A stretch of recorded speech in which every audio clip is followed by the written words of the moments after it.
చాలా దూరం నుంచి వచ్చాను. నాకు ప్రసాదం పెట్టండి. అమ్మో, ఇది అమ్మోరు నైవేద్యం, ప్రసాదం కాదు. నీకెట్టకూడదు. ఊరి కొత్తలాగున్నావు, లెంపలేసుకోమ్మా. అయ్యో బాగుంది. దూరం నుంచి వచ్చాను, ఆకలని అడిగితే గీలేదంటారేంటి?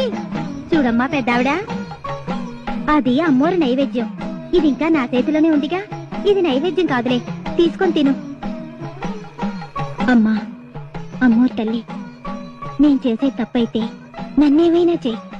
ఈ ఊరి జనం చావు మహమ్మారి నోట్లో పడిపోకుండా చల్లగా రక్షించి కాపాడు తల్లి.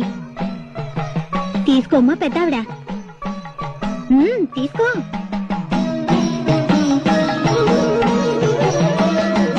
నువ్వు నాకు పెట్టిన ఈ పిడికిడు వెతుకులే ఈ ఊరిని కాపాడతాయి.